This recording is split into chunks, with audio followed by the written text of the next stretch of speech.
All right. Take two. Take two. Is that better? Did we get it fixed? Feel free to watch the bloopers.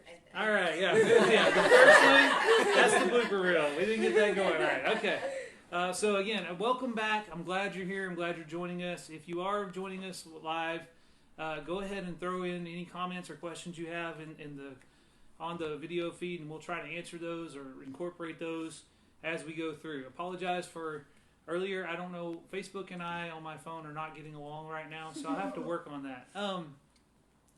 Again, if you hear this voice from off screen, that's my lovely wife, Lacey. She's going to be kind of helping coordinate everything and keep me up to date on the comments. That way I don't have to try to do this, facilitate the discussion and watch the laptop at the same time. So I'm glad you're here. This is going to be, the first part of this is going to be kind of a continuation from last week. Last week we were talking about why we don't see discipleship in the church today. And so I wanted to kind of throw this out there for you guys to think about. But I think one of the reasons that we don't see discipleship in the church today is because of the culture differences. You know, we've talked about before how discipleship was where I would give up my life and follow after the teacher. And everything that was about me, I would say, nope, it's not about me, it's now about you. And I'm going to learn to do what you do. I'm going to talk the way you talk. I'm going to think those thoughts. And we see the picture of this, right? James and John, they laid down their nets and followed after Jesus. They quit the family business and they followed after him 24/7.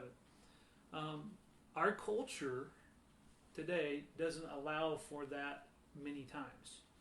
And so I think one of the big struggles that we have is in translating discipleship from then to today, and why we don't see it is the culture. What do you guys think? What kind of thoughts do you guys have about that? The first thing that came to my mind was like how different the family structures are today than they were in the Bible times. Because like you talked about, in the Bible times they had the family business, and that's what you did unless you went and you studied under somebody. And the women would stay home and they would take care of the kids in the house and everything like that.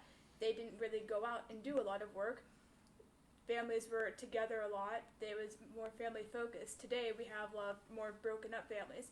We have single parent families. We have women who go out and work. We have people who live separately but have the same kids. So the family structure is completely different, and I think that can be kind of hard and make a big difference. Okay, yeah, true. Yeah, our culture is, in some respects, as far as that goes, especially the family unit, has greatly changed. So yeah.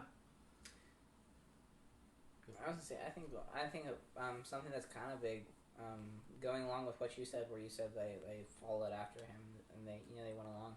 They spent all their time with this person, and I think that's another one of those big things where when you were being discipled by someone back then, you spent as much time as you could with them because you wanted to absorb what they did. You wanted to absorb their actions and their ideologies.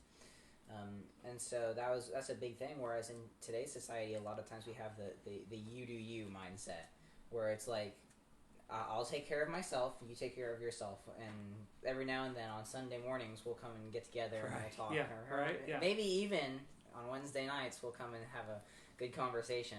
But we don't really have that mindset where it's like, I want to spend all my time with you because I want to be in this together. Right. No, I agree with that. Yeah, we have a very fragmented idea today of what Christianity and the church and discipleship, all that combined, because we tend to compartmentalize it from our lives. Oh, that's my Sunday thing, or that's my Wednesday night thing. No, Christianity is your entire life. Being a disciple affects every aspect. It's not just when we see each other kind of sort of here and there blocks of time kind of a thing.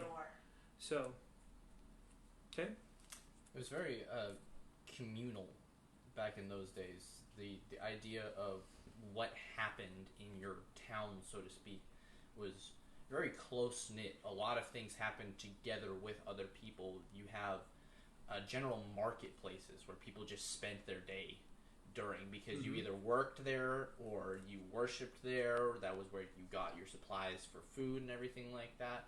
But then you also had like inter-family communities where basically one family would help another family out. They would share their bread. Like that's right. One of the examples is that you would make extra bread so that a visitor that was coming, you could give them bread, stuff like that. It was very communal, whereas now we have very isolated families, and it doesn't have much to do with another family. We're very close as a small family, but as far as what we do, it generally doesn't have anything to do with other families unless it's a special activity. Right, yeah. No, that's exactly right. Yeah. So, again, our culture doesn't lend itself that way. We're not very communally oriented a lot of times anymore. Anymore, it's this group over here does their thing, this group over here does their thing. Take Facebook, for example, or any kind of social media that you can have. You find out that you have a lot of different things going on, and this group is over here, and this group is over there, and you don't even connect. I mean, in social media, you can even be divided. So that's one of those things that I think we really need to think about. Well, Go ahead. I think you kind of brought up the social media aspect. I think social media can be a very good thing for instances like this, where we're using Facebook to keep connected as a church body to be able to help us in this time where we're not able to get together physically. But I can also see how social media can definitely be a hindrance sometimes, because a lot of times people will rather choose, instead of having that physical relationship with someone, to instead try and go for something where they want to fill that void with friends that maybe they've never even met, that they're just connecting with over on this Facebook, and then you can't really have that bond that you would have in person over an electronic means like this. Yeah, it's a lot harder. Sometimes you just need that real person-to-person connection, and so here's the question that I think we really need to talk about, though. Since the culture has changed, what do we do? How can we adapt the principles that are found that are demonstrated here in discipleship to our culture today? And I want to give you three. I think if you really want to do discipleship, there's three elements that have to be found in any relationship. First of all, it has to be founded on this, right? God's word has to have the authority. The scripture has to be the key foundational element of it. So we have to agree that this is God's word, that this is what we live our lives by, that this has the authority, not any one of us, not our opinions, but scripture. The second thing is transparency. We have to be willing to be open with each other. I have to be willing to say, here is my struggle. This is my sin. This is where I need you to hold me accountable. Okay? And I'll be honest with you. I don't think that a lot of people are willing to do that. We want people to like us. We want people to think good of us. We want people to, be our friends, and we are, for lack of a better term, we're so vain that we're not really willing to be real with people and say, I struggle here. Yes, I know I do well here, but this is where I need your help. We don't do that as American culture very well. We don't confess our sins. It's so funny. You go to Africa, and they will talk to you about people's sins. They announce them right there in front of the whole congregation. It blew my mind. I about fell out my seat when that first happened. Okay? But we don't do that in our culture. And that's something that we have to be willing to do. We have to learn to be willing to open ourselves up and then ask for people. And that brings in the third element. We have to be willing to ask for accountability and be willing to be held accountable. Yes? I think this goes back to what's being taught by Paul in Galatians 6, 1 and 2. That idea of bearing each other's burdens and restoring those who are caught in a trespass. Yeah, exactly right. Galatians 6, 1 and 2. Brothers, if anyone is caught in any transgression, let those who among you who are spiritual seek to restore him in a spirit of gentleness, keeping watch on yourself lest you too be tempted. That's exactly what this is talking about. That idea of this mutual relationship coming together. Why do you think they were sent out in pairs? That's right, yeah. Even when Jesus sent them out, right, Josh? They were sent out in pairs. 2 people. And they were able to help keep it. And I think if you want to talk about the discipling relationship, we need to be able to bring those 3 elements forward. And I think that's a way that we can take the principles of the discipling relationship that we see in this culture and bring it forward into our culture today. Because we're not going to be able to change our entire culture. That's just not going to happen. Let's be realistic. So how do we take those principles and put them into place? And I think if we were willing to do that, we would have a very strong discipling relationship. Well, that's the thing. Even if you were going to change an entire culture, how would you go about doing that? Would you just tell the whole country, just broadcast it, guys, everything's changing? Or would you start with an individual person, and with that individual person would go to another individual That's person? right. Like, that's one of these big things. Everybody wants to, as Christians, we want to affect this country in such a huge way, and we want to make such big changes, but we're not willing to make the small changes. That's right. And big changes are made up of the small changes. That's exactly right. Was there? I'm going to slightly disagree, and I'm going to say I think we can change our entire culture. Because in Acts 17:6, what was the church known as? The Those group that had turned the world upside down. Fair I was enough. trying to find that. Yeah, okay, yeah, that's exactly right. So Lacey brings up a great point, right? We can, but I think the way we do that is what Andrew said. Instead of focusing on the culture as a whole, we do it individually at this level. Well, because they had community. They already had what we're trying to achieve. They had this body of very strong, committed believers, and then they were strong and could make change together. Until we get to that point, though, we cannot. Right, and that's something we need to really think about.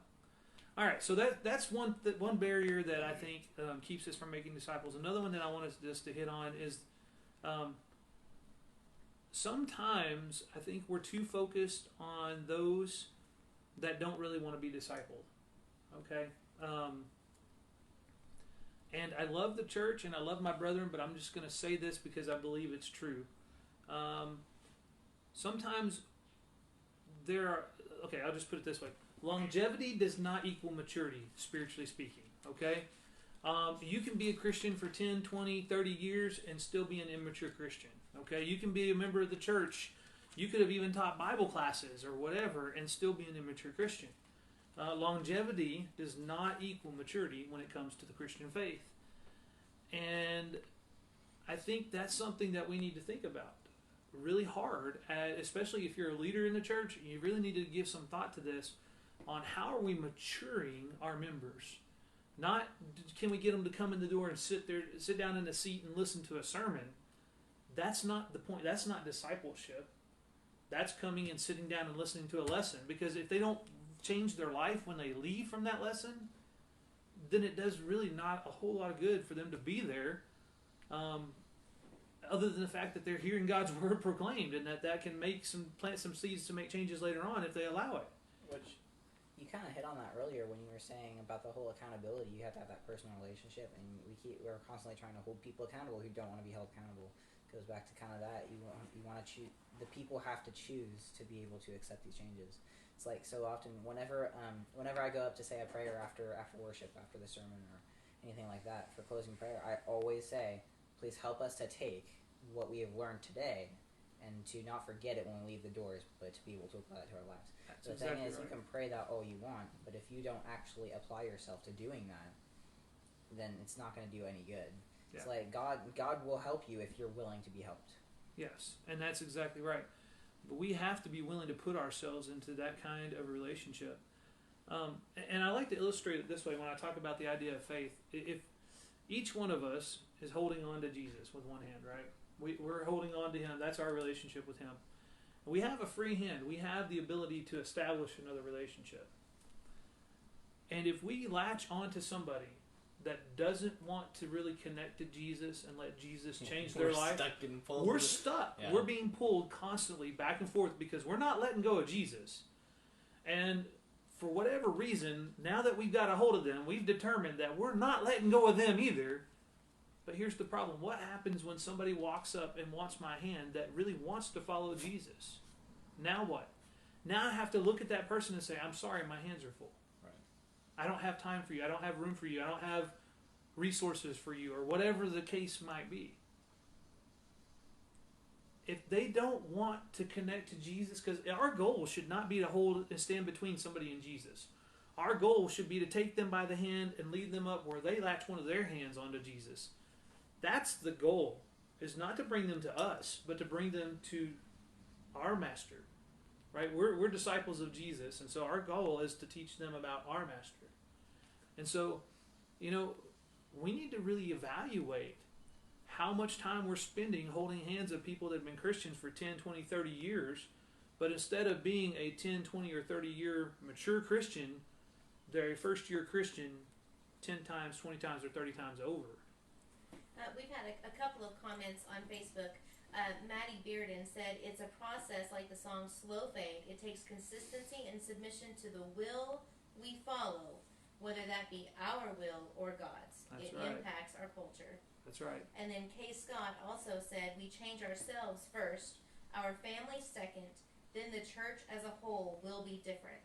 As we are observed in society, culture will see and feel the impact. Amen. That's right. And then I also had a thought with what you were just saying, and I just lost it because I was That's all right. It'll come back. It'll It'll come back. Hopefully. All right. I think so. An interesting thing, you look at like 1st, 2nd, and 3rd John. A huge portion of what he's talking about is he's talking about the unity of the church. He's talking about love and truth and the unity that you have within the body. But he has a focus. He has a division. He has those that are children of the light, and he has those that are children of the darkness. He doesn't have a middle ground. He doesn't have, and this is separate from those who are just learning. I want to differentiate that. That's not what we're talking about. Yeah, we're not talking about that group. But we have two groups. You have the ones who are committed, who are doing the will, and he actually points that out specifically. Those that are practicing, and then those that are practicing. There's no middle ground here. You don't get to be in middle ground and say, hey, I'm not really practicing, but I want to be on this side. Right? It doesn't work that way. No. That's right. Yeah, it doesn't. Yes. I remembered. Okay, all right, go ahead. But going back to what you were saying about everybody only has two hands, I think we kind of have a double dilemma that's developed in the church over the last few decades. There are some people who desperately want to be discipled, but those that are willing to do the discipling are so few, they don't have enough hands. Right. There aren't enough mature Christians who have been willing to disciple younger Christians. And so there are a lot of us, and I'll be honest, to an extent, I feel like one of those who has desperately wanted someone older and more mature to invest in my spiritual growth on a personal level. And there has been nobody really able and willing to fill that gap for me. And I think part of the reason is that there also has been a large group of people unwilling to be discipled. Mm-hmm. And so I think it's kind of gone both ways. Those who were willing felt like they were fighting a losing battle and kind of threw their hands up and said, nobody cares why even bother. And then those who are wanting now to be discipled are having a hard time finding someone who's willing to do that. And so I think from both sides, we really need to look at the people in our lives and ask ourselves, what do they need to grow spiritually, and how can I meet that need? Yep. Because we do only have two hands. But if I disciple someone, and McKaylee disciples someone, and Riel disciples someone, and Josh disciples someone, then ultimately everybody is able to grow, and we're able to be the body God wants us to be. Mm-hmm. But if somebody doesn't do their part, then that hampers somebody else's ability to grow like Christ exactly wants right. them to. Yes, and that's a great point. Yeah. Well, and so that brings me to one of the last barriers I think that we have in the church today. I'm glad you brought that up. Is the idea that some people don't want to disciple, and they're afraid to disciple because they have never been discipled. And how do I do something that I have never been through, I've never experienced? How do I engage in this process when I don't even know what the process is? Yeah. I was thinking about that through your 3 points is I think in the last video you had said this, that there's like a pattern and they're taught, but then they don't teach, and then the people fall away. And the teens who are in the church, or like the children, a lot of times it falls on like the youth minister or someone to teach them. But I think it's important to keep in mind, like, I haven't been baptized, and like they need discipleship as well. And a lot of times our idea of discipleship is going outside of the church and finding those people to grab onto. But it's also important to remember that there are people inside the church who haven't yet made that decision to follow Christ, and they still need that discipleship as well. Yes, and that's exactly right. And so we need to keep our eyes open. Sometimes it's not always about the person that's in the foreign country that needs Christ. Sometimes it's a person that's in the pew next to you that needs Christ. And so we need to keep our eyes open and look for those people who want that connection to Jesus Christ. I would also say that you can, it's never too soon to start building the relationships, because Michaeli's example was people in the youth group, but then the junior youth group, which is pretty much all of the kids in the church, you can start building a relationship with them and get them comfortable being around you and where they enjoy spending time with you, and then just strengthen that relationship. And so then when it's more appropriate, when it's a more appropriate time for them to be truly discipled, you've already established half of what you need. And that's exactly right. That's the mindset that we need to adopt. It's not just about me. And this is what we need to understand about discipleship. Discipleship is about being invested in, not so that you are the superhero, right? But so that you take what's been given to you and you turn around and you pour it out into other people, right? And that's the idea of discipling, is, the way Paul put it, the things that you've heard from me in the presence of faithful men and of these many witnesses and trust of faithful men who will teach others also. It's meant to go out and out and out. Like a fountain. Yeah, like a fountain, right? Except here's the thing. If it starts with 1 and it goes to 2 or 3, then those 3 goes to 9, then it goes to 27, then goes... That's how the church works. There's designed to work anyway. And so here's some thoughts for you guys to think about. How did Jesus disciple? What was his process? This is something I think anybody can do, and I want to just put this out there so that we can do this. Turn around so they can see my shirt. Yeah, right. Yeah, that's but there was a 4-step way that Jesus did this. The first time that he took his disciples with him, they did absolutely nothing. They sat down and they watched him. When you look at the Sermon on the Mount, there is not Peter standing up there beside Jesus helping him explain what's going on. Peter's sitting down there learning. He's with Jesus. He's discipling under. But the first step is Jesus is teaching and modeling what the disciples, what he looks like, what his teachings are. And so the very first thing, if you want to disciple somebody, is just bring them with you. Go serve God, live your life, and take them with you so that they see what it's like. That's the very first thing he did. Well, I think that's kind of just one of the big things in teaching in general is modeling it. Some of the big steps for I'm an artist. I draw. I've watched a lot of drawing videos, and a lot of times when they have drawing videos like tutorials and stuff, they'll say, okay, so this is what we're going to be doing. We're going to be drawing this. Now I'm going to draw this, and they draw it. They say, you watch me draw it. Now we're going to draw it together, and then they go step by step, and they help you draw it. And then after that, you're supposed to draw it by yourself. That's kind of the process that we're talking about here. You have to model it first so that they know what they're looking for. They know what that goal that they're trying to reach is. Then you do it together. Then you help them and you guide them along that process. And then you let them go and you let them do it themselves. Right.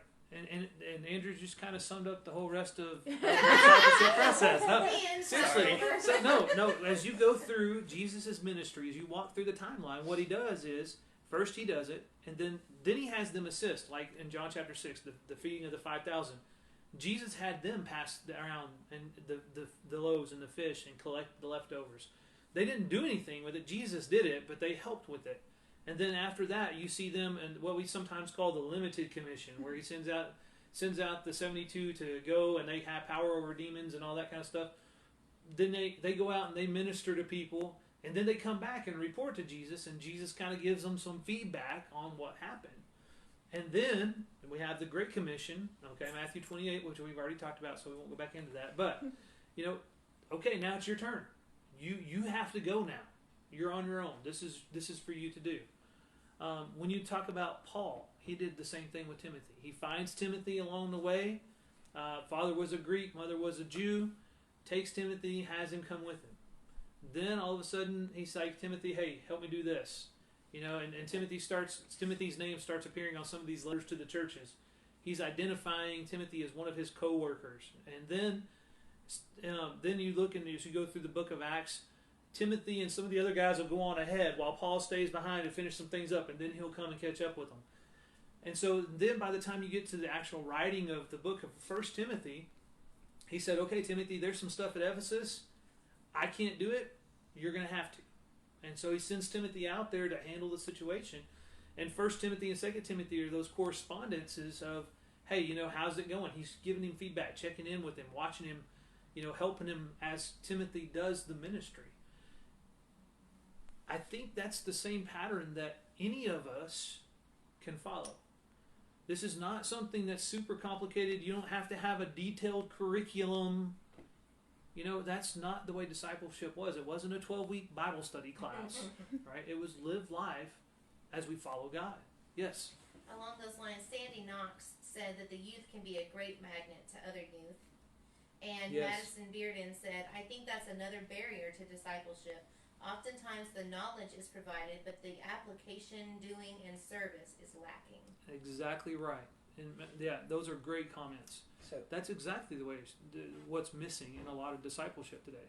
So something that I was kind of thinking about when you said that it's not a 12-week course or anything like that. I think so often we kind of have the opposite problem of what we've been discussing, where it's like I've never done this before, or I don't want to be discipled. But sometimes I think as Americans we're impatient and we're overeager.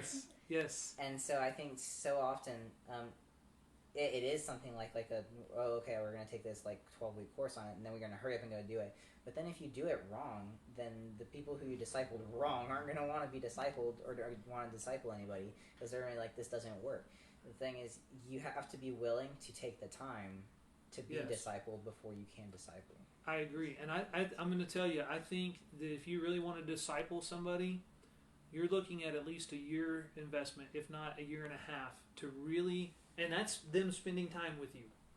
That's intentionally walking through this process.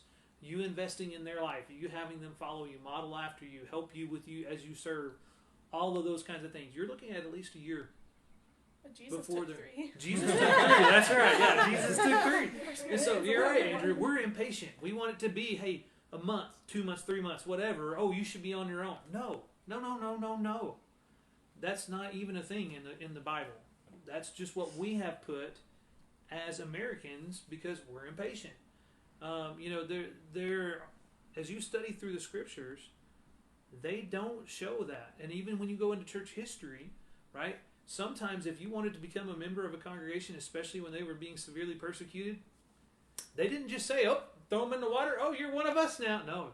You had to go through this process of proving that you actually were going to follow Jesus before they would even teach you who the other members of the congregation were, because they didn't want you having everybody hauled off to jail as some kind of a spy.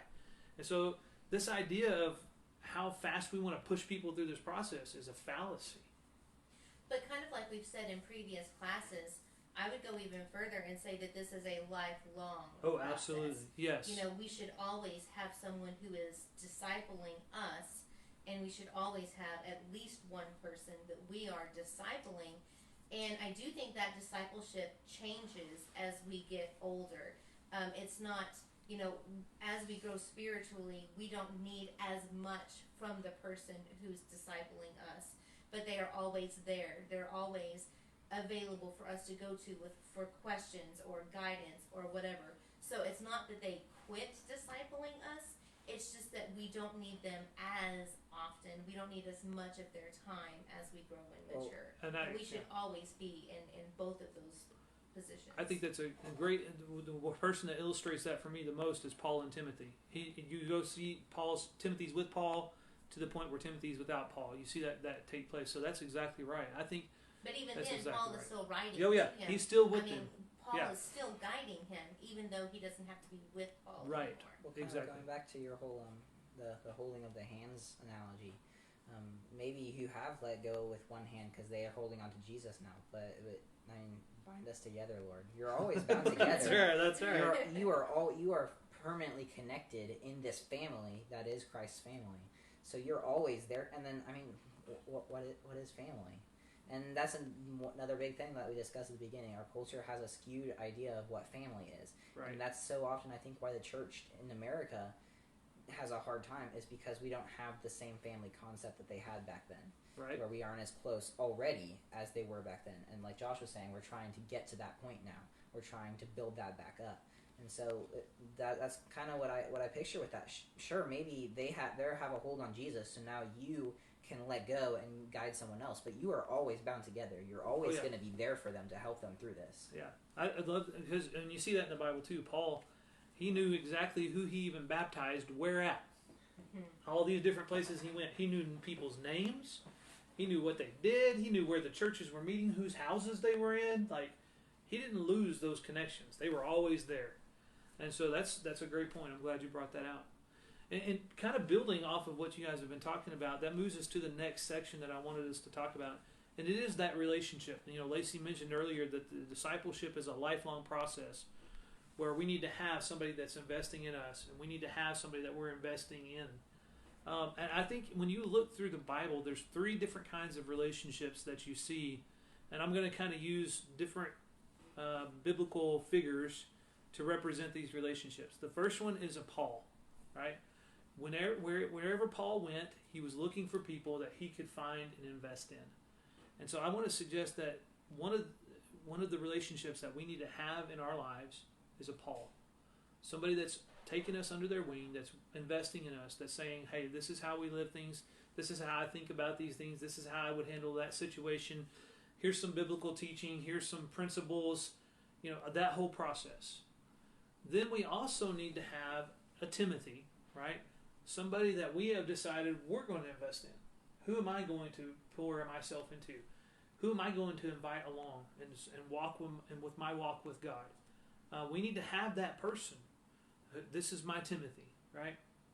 And then I also think there's a third relationship, and that we need to have is a Barnabas, right? If you guys know the story between Barnabas and Paul, right? Paul became a Christian, but nobody wanted to accept him because he was a persecutor. The only person willing to give him a chance was Barnabas.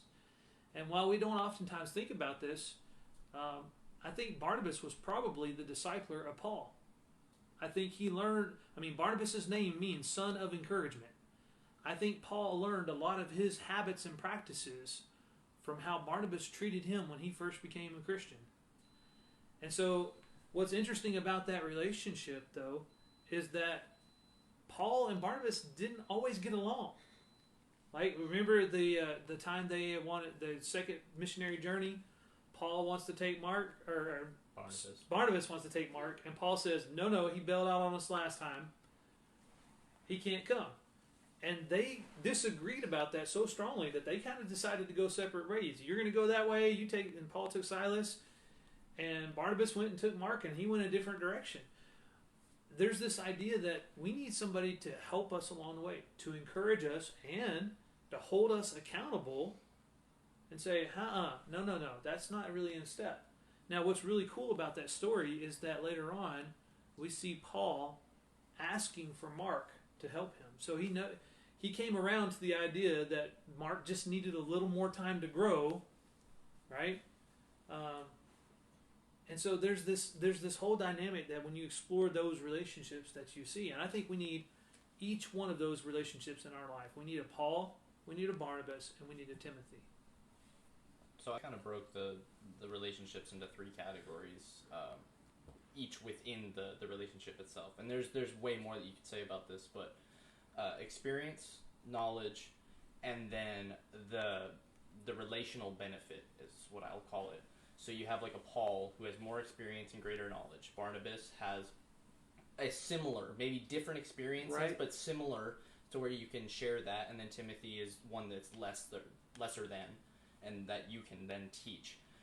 But the big one is the relational benefit. And so of Paul, you have somebody that is able to teach you and to cause you to grow, and to cause you to see what you're missing because they have more than you. They are just more spiritually mature, and so they can see beyond what you have. And another benefit to that is that they can look at a situation without having to be within it, if Yes. that makes sense. Yes. So the Barnabas is similar in the sense that you do learn from them, you do share with them, but not as much as teacher to student, more brother to brother, sister to sister, whatever you want to call it. And the benefit of the relationship is that sharing and is that accountability, so that you have the same experiences together and you can share them, but you have different perspectives, you have different ideas, and so there's a dynamic there. And then the last one is Timothy, who has lesser knowledge, lesser experience, and in that dynamic, that benefit of the relationship, you have somebody that you can then pour into. And as a teacher, it forces you to much better understand the material. Oh, yes. Oh, yeah, go ahead. Madison Bearden asked, is one of those three relationships more important than another? Is one of them... No, okay, so I think that depends on where you're at, Madison. That's a great question. Is one of those relationships more important than the other? I think that depends on where you're at with your walk. And I think it depends on where you go. I'll be honest with you. I have gone through phases in my Christian life where I had not really a whole lot of Pauls. There have been times when I had a whole lot of Barnabases. And then there have been times when I haven't really had, I've been kind of cut off from those people that were going to be mutually beneficial for me. But I've had some people that stepped into my life to help encourage me, more of a Paul figure. And then I've always tried to have a Timothy. I've always tried to do that. When I first became a Christian, this was kind of, I don't think it was done intentionally. Maybe it was. Maybe I need to backtrack on that. But I was kind of discipled. My future father-in-law kind of took me under his wing and let me annoy him and pester him with so many questions that he probably finally just said, here's some books to go look up your own answers. It was one of those kind of things. Is that phase 2? Yeah. Yes. So then after that, after I became a Christian, there was another man that I wanted to learn to teach Bible class, and so he took me in, and the way he walked me through teaching a Bible class was, the first little bit I was in there being taught, and then the second time, as time went on through that period, I ended up teaching more and more, and him less and less, until at the end I was teaching and he was just sitting. And so, they discipled me, and like I said, I don't know that they intentionally did it. Maybe they did. They didn't tell me they were intentionally doing it. So, but it's that idea of that. And so I think we need those kinds of relationships. And I'll be honest. If you don't think having a Timothy relationship will change the way you think about things, you should try that. To know that somebody is always watching. It makes you think about things at least twice. Okay. Yeah, what were you going to say? I was just going to say, talking about your own life and then going back to what you were saying about Paul and Barnabas and Mark, I think as someone who's trying to disciple others, that is so, so important to remember that the person you're discipling is not you. That's right. And they are not going to grow the exact same way that you grow. They're not going to grow at the same rate that you've grown at. They may be faster, they may be slower. Areas that have come easily to you as a Christian may be hard for them, and areas that you struggle with may be easy for them. And so we need to be very conscious of their spiritual needs and not project our expectations and where we feel like they should be and what we think that they should be doing on them. Right. Which is why I think two really big aspects of discipleship that everybody needs to always be working. It's a lifetime commitment to constantly be working on them, but that's patience and understanding. Right. You have to have the patience to take the time to understand. So when the time comes and you become a parent, I will remind you of that. Just gonna put that out there. Yes, Ariana. This is not as focused on discipleship, but I think it's important to have those things in mind when it comes to yourself also, because you're human and you're not going to be perfect. That's right. And Absolutely. I heard it illustrated, as long as you're not standing, if you stand still, you're moving backward. So even if you're moving forward slowly, just keep moving forward, because when you stop, you start to go backward. That's exactly right. It's like you're in going upriver, right? If you stop rowing, you're not really making any progress. You're actually losing ground, and that's exactly right. I was thinking more like we have a bunch of runners. If you're running on a treadmill, That's right. it's not moving. It's not going to end That's well right. for Okay. you. Fair enough. Eventually you're going to fall off the track. Yeah, okay. I think that has everything to do with discipleship. I don't know what you're talking about. That is exactly the definition of discipleship right there. It is an aspect of sharing, but the thing about it is that you do have to come into discipleship with an understanding that you're not going to be perfect, they're not going to be perfect. There's no way that you're going to be able to make a perfect relationship, and there's no way that you're going to make it to where people don't mess up or people don't disagree. The only difference is the fact that we do have a perfect standard, but that said, that's just the goal. That doesn't mean that that's going to be the practice. Yeah, and that's exactly right. Even the people that are discipling you are not perfect. Like Josh just said, they're not perfect. I make mistakes. If you don't believe me, I can get my family on here and they can testify, okay? Well, hey, listen, from the peanut gallery, no comments, okay? All right. But if the disciple expects that, and that's the thing, is that we have this dynamic where the discipler expects to be a perfect teacher, and the disciple expects to be discipled by a perfect teacher. And that's, by Jesus' standard, that is the example. But that's not the example of the other disciples that we have. They're not perfect. And if we go into it with an expectation of that, everything that we're working for is going to get shattered. Because exactly there's just no way that that's going to fulfill the standards that we're looking at. Yeah, you're exactly right. And so my encouragement to you guys, and I don't know if you have these relationships in your life or not, okay? My encouragement to you guys that are watching as well is to make sure that you have these kinds of relationships. Okay, who is your Paul? I'll tell you, I actually had a phone call and conversation with somebody today because I felt like I needed a Paul. And so I called somebody, and I'm just going to throw his name out there. It's David Hamrick, all right? I talked to Brother David, and I said, David, I like your attitude, and you've been doing ministry, and you've been doing mission work for so long, and you have this always positivity about you and about Christ and about His church and about the future. And I said, I need that perspective to balance me out. And so I called him and I said, hey, I always loved this about you. Would you be willing to walk with me? Can I call you? Can we FaceTime? Can we do and just talk about church and talk about life and talk about ministry?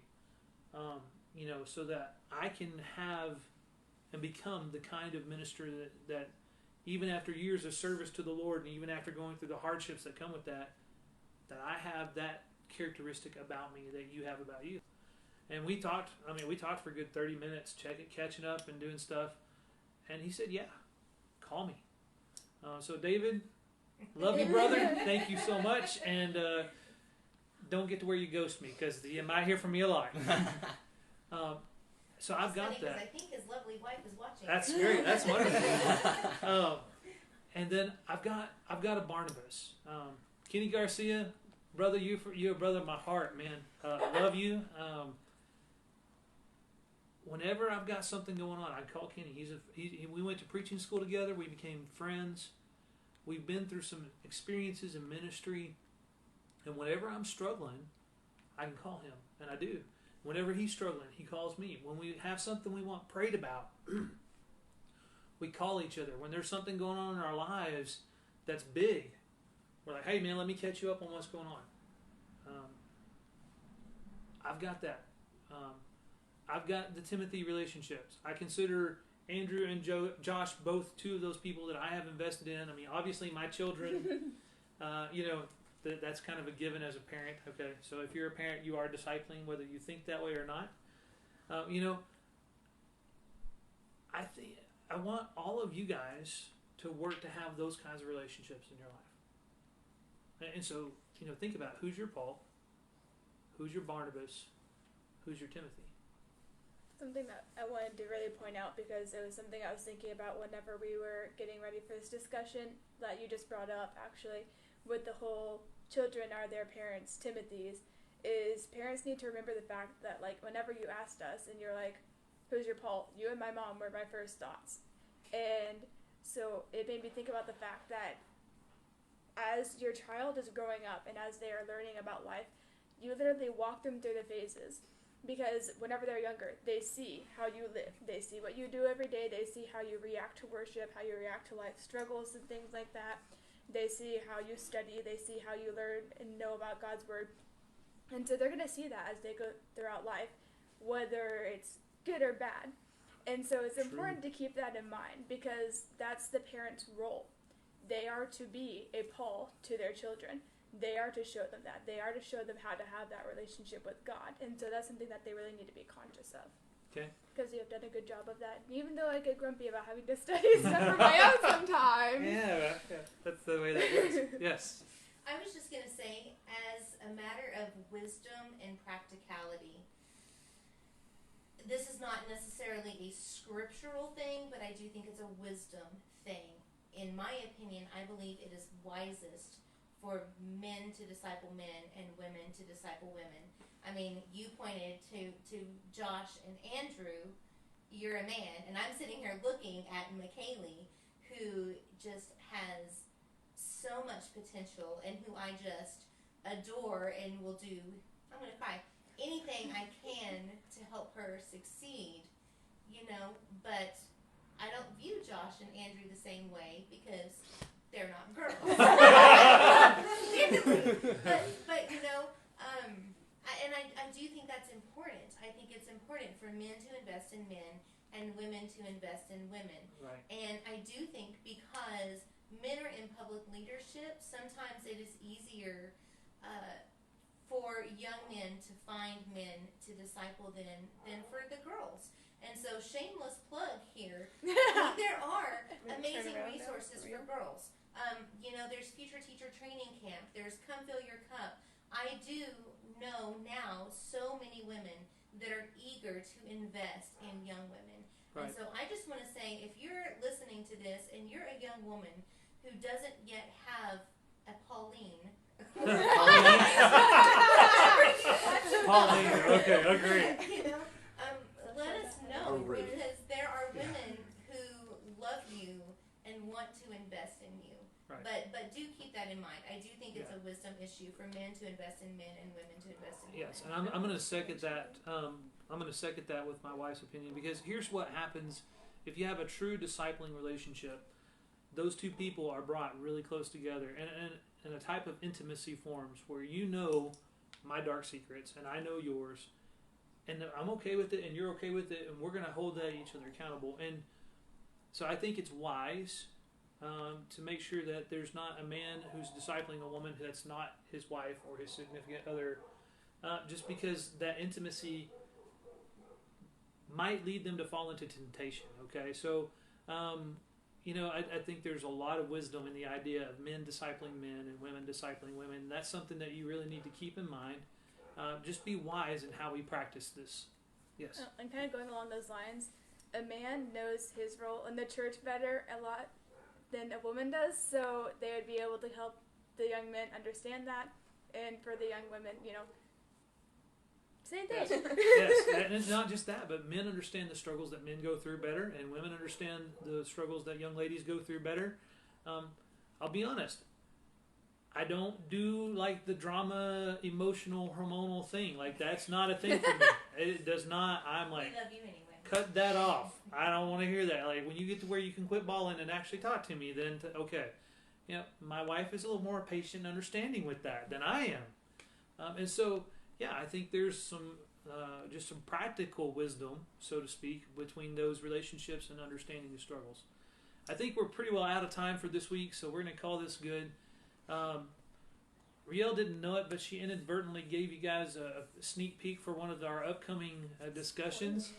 And so you get a little bit of a spoiler for this one, or a teaser, I guess maybe would be a better term. We're going to be talking about, I think, next week, the idea of discipling our children. And so I'm trying to talk my wife into joining me on screen. We'll see if that actually works. People to discuss this. Yeah. No, actually, so what we're going to do, and I'll just tell, they haven't heard this yet, so I'm just going to tell them now. My wife will be hopefully joining me on screen. We're going to talk about discipling, and what you guys, I want y'all's assignment to be is to be thinking about the idea of what have your parents done to disciple you that's been effective. What have they done that has not quite been effective? And so you guys be thinking on that, and we'll kind of talk about that for next week. Also, all right? we have the lovely McKaylee Wade with us this time. Yes. McKaylee got to join we us love this week. McKaylee. Our We're glad All you're right. here. thank you so much for joining us. I hope that you have been encouraged and strengthened in your faith. Go find a Paul, go find a Barnabas, and go find a Timothy.